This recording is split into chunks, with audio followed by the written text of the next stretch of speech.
జోజో TV. Cycle మీద గుడ్లు అమ్మేవాడు. గ్రామంలో మోహన్ లాల్ అనే వ్యాపారి గుడ్లు అమ్మడానికి సైకిల్ మీద వస్తూ ఉండేవాడు. అతని దగ్గర పాత విరిగిపోయిన సైకిల్ ఉండేది. అతను ఎలాగోలా సైకిల్ వెనక గుడ్లను కట్టి వాటిని గ్రామంలో అమ్మడానికి తీసుకుని వెళ్ళేవాడు. అదే గ్రామంలో కిషోరి అనే ఒక తెలివైన అమ్మాయి ఉండేది. తను చదువులో ఎప్పుడూ నెంబర్ 1గా ఉండేది. అందరూ తనని బాగా పొగిడేవారు. తను వేసిన చిత్రకళలు పెద్ద పెద్ద ప్రదర్శనలోకి వెళ్ళేవి. చదువులో అయితే తను ఎలా అయినా ఫస్టే వచ్చేది. అరే, ఏం తినిపిస్తావో నీ కిషోరికి రాదా?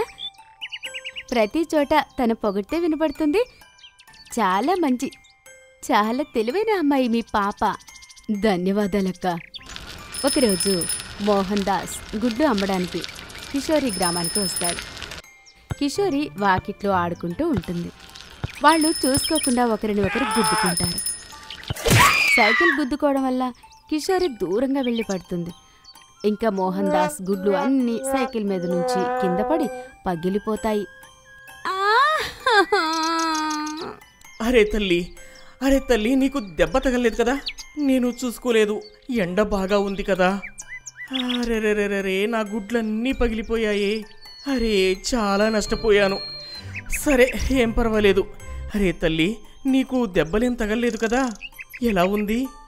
కిషోరి ఏడుపు ఆపేస్తుంది. తను చూస్తుంది మోహన్ దాస్ గుడ్లన్నీ పగిలిపోయాయి అని. అతనికి చాలా నష్టం వచ్చింది అని. అయినా ఆ వ్యక్తి కిషోరి గురించి బాధపడుతూ ఉంటాడు. అంకుల్, నాకు దెబ్బ తాకలేదు. తప్పు కూడా నాదే. ఆడుకుంటూ ఆడుకుంటూ చదువుకుంటూ ఉన్నాను. నా వల్ల మీ గుడ్లన్నీ పగిలిపోయాయి. మీకు చాలా నష్టం జరిగింది కదా? అరే, ఏం పర్వాలేదులే తల్లి. ఇదంతా నడుస్తూనే ఉంటుంది. నా తలరాతే అలా ఉంది. పద, నేను నిన్ను మీ ఇంటి దగ్గర దింపి వస్తాను. లేదు అంకుల్, ఏం పర్వాలేదు. కానీ రేపు మీరు మళ్ళీ మా గ్రామానికి వస్తారు కదా, మళ్ళీ గుడ్లమ్మడానికి. అరే, అదేం లేదు తల్లి. నా గుడ్లు మీ ఊర్లో ఎవరూ కొనరు. ఎప్పుడూ నా గుడ్లు ఇలానే వృధా అయిపోతాయి. రేపు మీరు తప్పకుండా రండి. మీ గుడ్లన్నీ అమ్ముడుపోతాయి. నేను ప్రమాణం చేస్తున్నాను. అవునా? సరే, నేను రేపు వస్తానులే. మరుసటి రోజు మోహన్ దాస్ చాలా గుడ్లు తీసుకుని గ్రామానికి వస్తాడు. ఇంకా అతని గుడ్లు అన్నీ త్వరగా అమ్ముడుపోతాయి. అరగంటలో మోహన్ దాస్కి మంచి డబ్బు వస్తుంది. చెట్టు కింద పుస్తకం చదువుతున్న కిషోరిని చూసి మోహన్ దాస్ తనని ఇలా అడుగుతాడు. అరే ఓ తల్లి, నీ నోట్లోని ఆ సరస్వతీదేవి కూర్చునుంది. నా గుడ్లు అన్నీ అమ్ముడుపోయాయి. మోహన్ దాస్ బాబాయ్, నేను అందరికీ చెప్పేశాను నా తెలివికి కారణం మీ గుడ్లు అని. అవి రోజు నేను తింటాను అని. ఇంక రోజు మీ గుడ్లు అమ్ముడుపోతాయి. మీరు వస్తూ ఉంటారు కదా? తప్పకుండా తల్లి. నువ్వు నా పనిని 4 రెట్లు పెంచేశావు. భగవంతుడు నిన్ను చల్లగా చూడాలి. చంద చాలా అందంగా పాటలు పాడేది. ఎప్పుడూ ఆమె వాకిట్లో చెట్టు కింద కూర్చొని పాటలు పాడేది.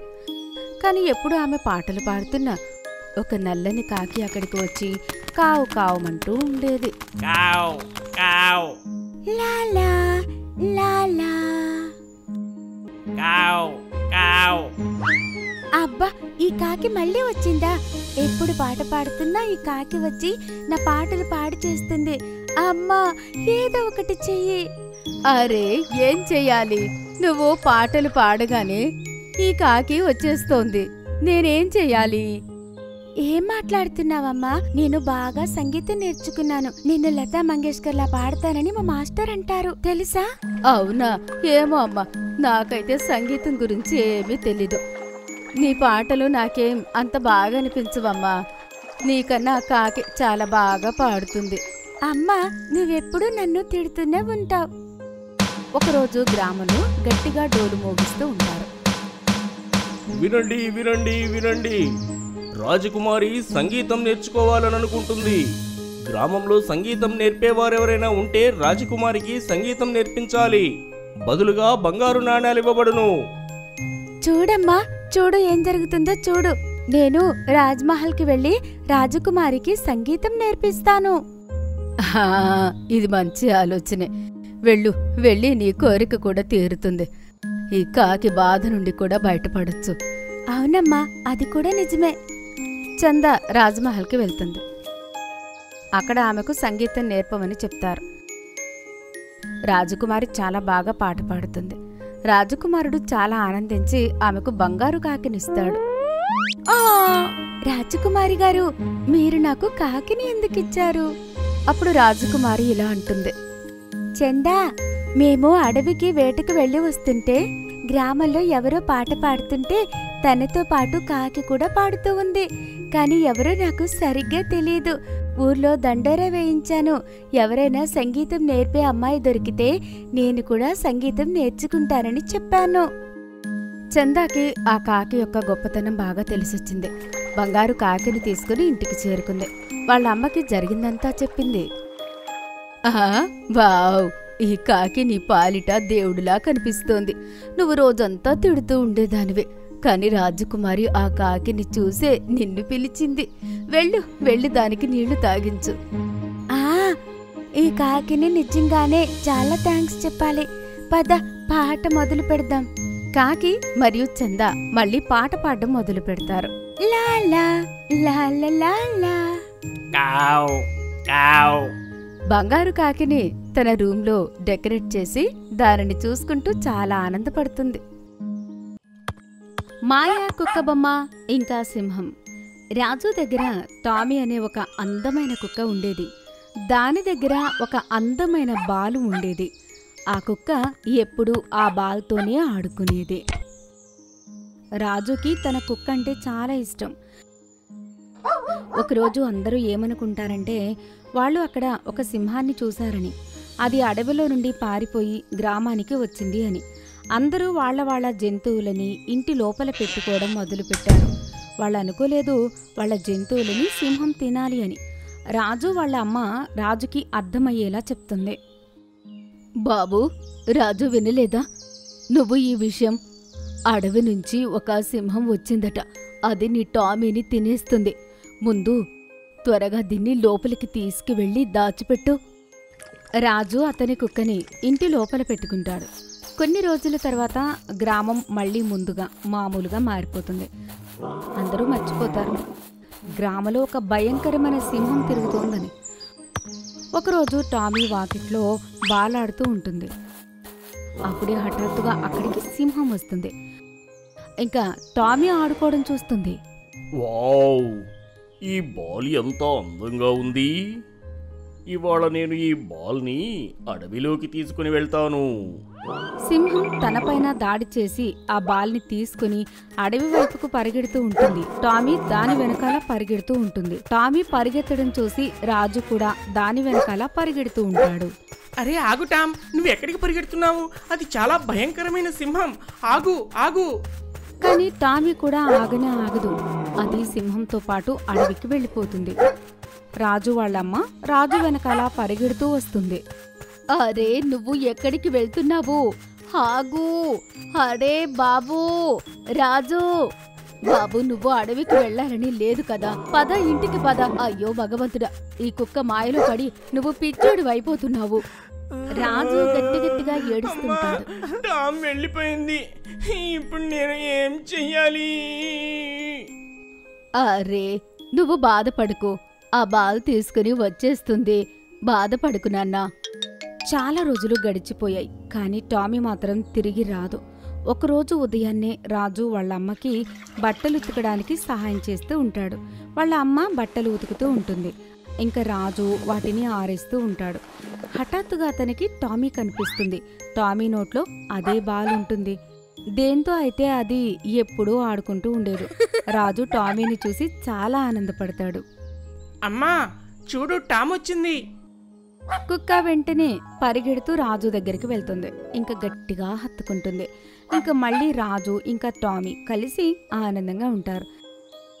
ఎందుకంటే చాలా కష్టపడి టామీ దాని బొమ్మని కాపాడుకుని వచ్చింది. ముసలి నానమ్మ ఆకలి కాకి. ఒక గ్రామంలో ఒక ముసలావిడ ఒంటరిగా ఉండేది. తను తన పెరట్లో కాస్త వ్యవసాయం చేసి ఆ కూరగాయలను బజారులో అమ్మి తన జీవితం గడిపేది.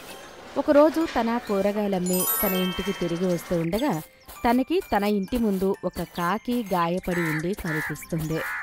దాని దగ్గరికి ఆ ముసలావిడ వెళ్తుంది. అరే అరే, ఏమైంది? ఏం జరిగింది నీకు? ఎందుకు ఇలా పడిపోయావు? అయ్యో పాపం, లేవు. అలా చెప్పి ఆ ముసలావిడ కాకిని ఎత్తుకుని తన ఇంట్లోకి తీసుకుని వెళ్తుంది. ఆ కాకి దెబ్బకి మందు రాస్తుంది. దానికి తినడానికి రొట్టె, తాగడానికి నీళ్లు ఇస్తుంది. నీళ్లు తాగిన వెంటనే దానికి స్పృహ వస్తుంది. స్పృహ రాగానే కాకి దాని తోక ఊపుతూ ముసలావిడికి ధన్యవాదాలు చెప్పుకుంటుంది. నువ్వు కంగారు పడుకు, నీ దెబ్బ త్వరలోనే నయమవుతుంది. ఇంక నువ్వు చక్కగా ఎగురుతావు. 3-4 రోజులు ఆ ముసలావిడ కాకికి బాగా సేవ చేస్తుంది. ఒకరోజు ఉదయం ఆ ముసలావిడ నిద్ర లేచి చూసేసరికి అక్కడ ఆ కాకి ఉండదు.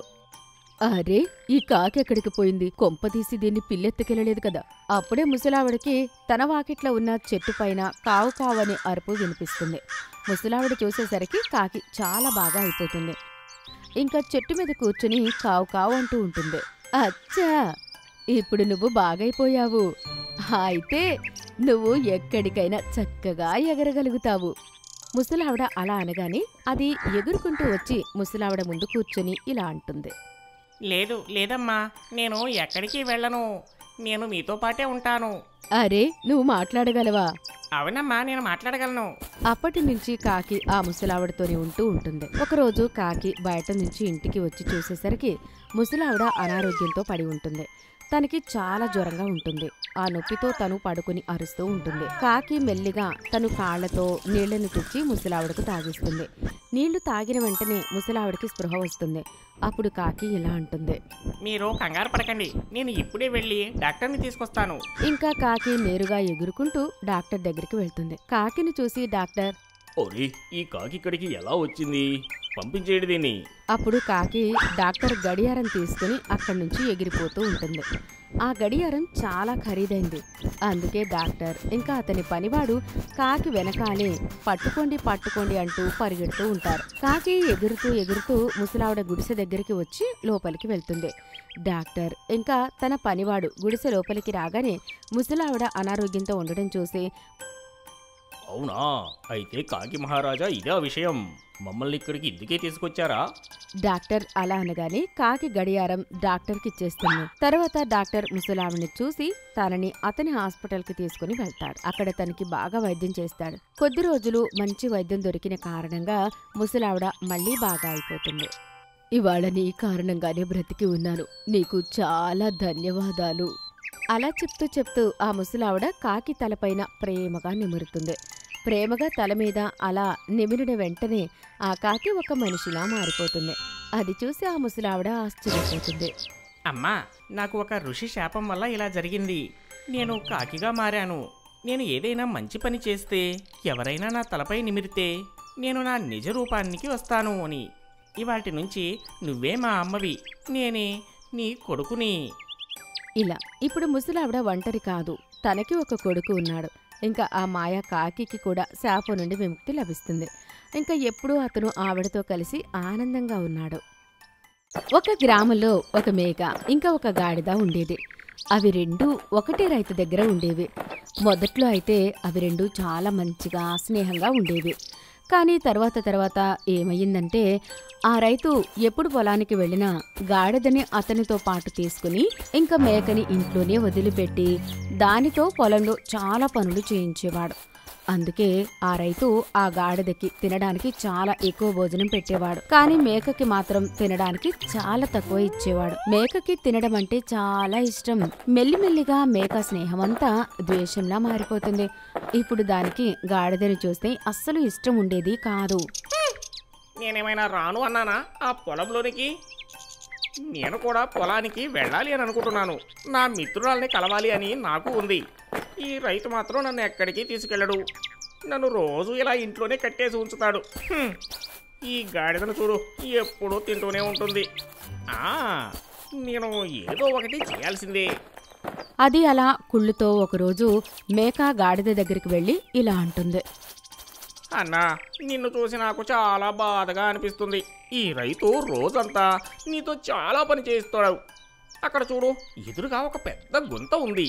అక్కడికి వెళ్ళి అందులో పడిపో. చిన్న దెబ్బ తాగుతుంది, కానీ నీకు వారం రోజులు విశ్రాంతి దొరుకుతుంది. నాదేముంది, నీ బదులు నేను వెళ్ళి కాస్త సహాయం చేస్తాను. గాడిద మేక మాటల్లో పడి ఎదురుగా ఉన్న గొంతులోకి వెళ్లి దూకుతుంది. కానీ అలా చేయడం వల్ల గాడిదకి చాలా దెబ్బ తాకుతుంది. అది చూసి ఆ రైతు చాలా భయపడతాడు. ఇంకా ఒక డాక్టర్ని పిలిచి గాడిదని చూడమని చెప్తాడు. వైద్యుడు గాడిదని బాగు చేయడానికి ఒక ఉపాయం చెప్తాడు. ఏంటి అంటే, గాడిదకి మేక రక్తం అవసరం ఉంటుంది. దాని రక్తంతో మాలిష్ చేస్తే గాడిద మళ్లీ ముందులా తయారవుతుందని చెప్తాడు. అలా చెప్పగానే రైతు మనసులో మొదటి ఆలోచన ఏమొస్తుందంటే, అతని దగ్గర ఇంతకు ముందు నుంచి ఒక మేక ఉంది అని. అరే బాప్రే, వైద్యుడైతే నా ప్రాణాలే తీయాలనుకుంటున్నాడు. అయ్యో దేవుడా, ఇప్పుడు నేను ఏం చేయాలి? నేను నా చేతులతోనే నా ప్రాణాలు తీసుకోవడానికి ఇంత పెద్ద పన్నాగం వేశానా? అయ్యో, నేను ఇక్కడ ఇరుక్కుపోయానేంట్రా బాబు. మేక దాని ప్రాణాలు ఇచ్చే పరిస్థితి వచ్చినప్పుడు దాన్ని తప్పు దానికి తెలుస్తుంది. అందుకే అతి తెలివితేటలు వేరే వాళ్లపైన ఈర్ష్యపడ్డం మంచిది కాదు. కొన్ని రోజుల్లోనే గాడిద మళ్ళీ బాగా అయిపోతుంది. మళ్ళీ రైతు ఇంకా గాడిద కలిసి పొలానికి వెళ్ళి చాలా కష్టపడేవారు, ఇంకా ఆనందంగా ఉండేవారు.